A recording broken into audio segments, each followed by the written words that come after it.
ब्रह्म के सदृश वह कूटस्थ सत्य नहीं है। बंध्या पुत्र आदि के सदृश सर्वथा अलीक पदार्थ भी नहीं है। तो एक रकम से सत, एक रकम से असत, एक दृष्टि से न सत न एक दृष्टि से असत, तो सत सत भी होने से रहा। इसका अर्थ वह अनिर्वचनीय है, अर्थात स्वरूप दृष्टि से मिथ्या है। अनिर्वचनीय का नाम ही मिथ्या होता है। अरे राम रे राम। वेदा अवेदा भवन्ति कब गाड़ी नींद में। मध्वाचार्य जी का, मेरे मध्वाचार्य जी के पद पर जो थे, मेरे पूज्य गुरुदेव का हरिद्वार में शास्त्रार्थ हो रहा था। मध्वाचार्य जी ने कहा शंकर वेदांती घोर नास्तिक होते हैं। आस्तिक इनको कैसे माने? वेद प्रामाण्य, वेद का प्रामाण्य जिनको मान्य है वो आस्तिक होते हैं। ये तो वेद को भी मिथ्या मानते। इसीलिए असुर होते हैं। ये मध्वाचार्य ने कहा असुर होते शंकराचार्य के अनुयायी। हाँ बृहदारण्य पे। वो तो महाराज दिए ना श्रुति उनके सामने मौन करने के लिए। तो फिर क्या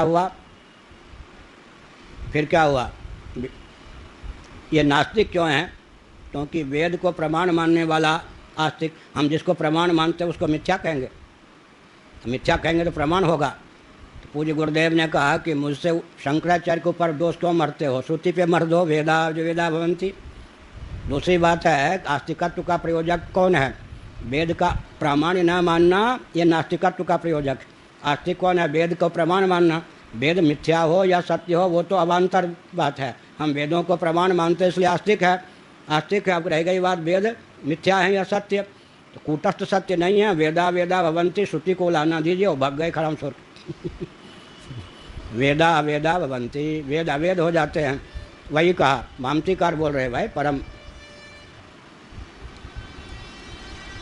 तत्वान्यत्वाभ्याम निरुच्यन्ते न। जैसे अग्नि की विस्फुलिंगें चिनगारियाँ तत्व अतत्व दोनों रूप से निरूपित नहीं होती। मतलब अग्नि के समान सत नहीं, बंध्या पुत्रादि के समान असत नहीं। तद्वद ऋगादि जो वेद हैं वो अपने उद्गम स्थान उपजीव्य सच्चिदानंद तत्व के समान कूटस्थ सत्य नहीं, बंध्या पुत्रादि के समान असत नहीं। तो क्या इनको कहेंगे? सदसत भी नहीं, अनिर्वचनीय है। तथापि इनकी अर्थक क्रियाकारिता है, उपयोगिता है, प्रामाणिकता है, बहुत महत्व है। अपने उद्गम स्थान तक पहुंचाने में समर्थ भी हैं। लेकिन ये कौन है? अनिर्वचनीय ये अर्थ। अब यहाँ कई मुतकर न्याय से लोगों को बहुत बड़ा भ्रम है। वेद तो भगवान के निश्वास कल्प हैं। वेद का अर्थ हो गया नाम विशेष। अब वो व्याकरण से वेद की परिभाषा निकालेंगे तो कैसे निकलेगा? वैयाकरणों का जो दार्शनिक ग्रंथ है वाक्यपदीयम न स्वस्ति प्रत्ययो लोके या शब्दानुगमाधृते, इससे वेद की परिभाषा निकालेंगे हम वेदांत सम्मत, तो कैसे निकालेंगे? सच्चिदानंद स्वरूप सर्वेश्वर के सृष्टियादि विषयक या उत्पत्तियादि विषयक ज्ञान में अभंग आनपूर्वी घटित शब्द राशि का नाम वेद है। लो जी, व्याकरण से वेद को निकाल लिया।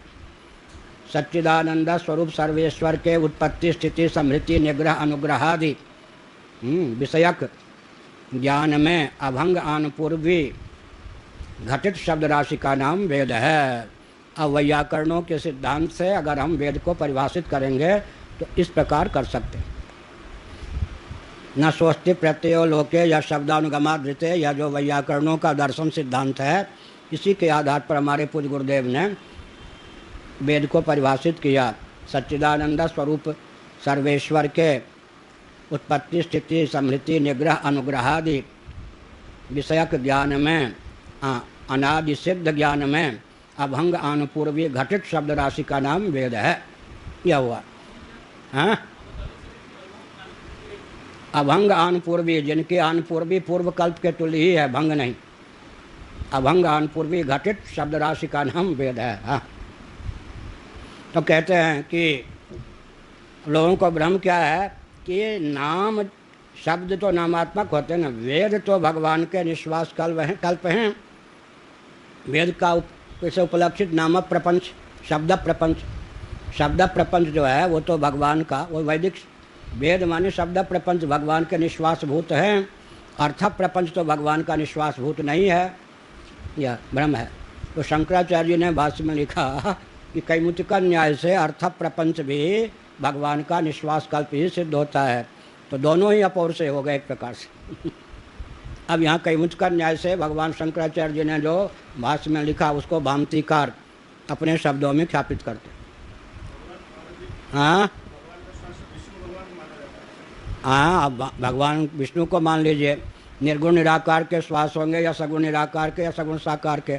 श्वास कहा गया या श्वास कल्प, निश्वासित मिव, निश्वास कल्प। अब श्वास जो होगा विचार इसी पे करिए फिर, सगुण साकार भगवान सांस लेंगे या निर्गुण निराकार या सगुण निराकार बीच वाले, अब आपके ऊपर निर्भर है कौन सांस लेंगे अरे श्वास कल्प है ना, तो श्वास स्थानीय दार्ष्टान्तिक में क्या होगा? दार्ष्टान्तिक में श्वास है या श्वास कल्प?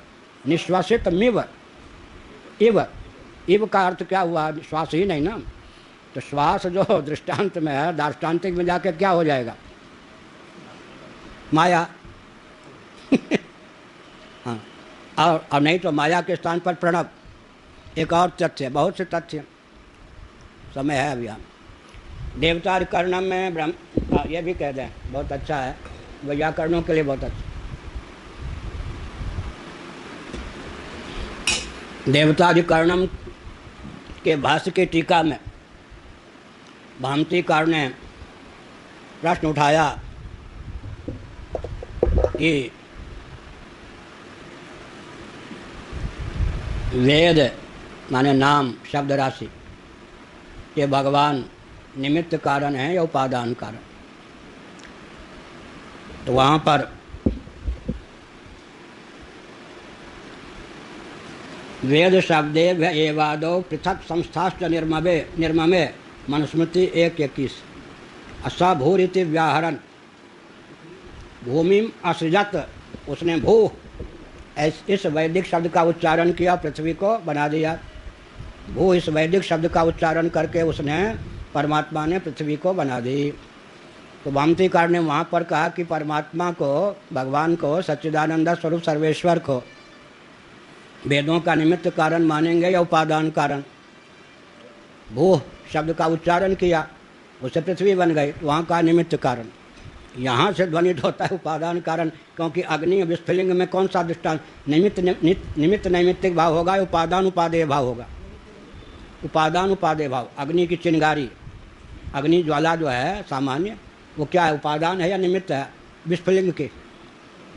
हाँ, अब सृष्टि, अब ये जो वेद के भगवान निमित्त कारण मात्र हैं या उपादान, अभिन्न निमित्त उपादान कारण है?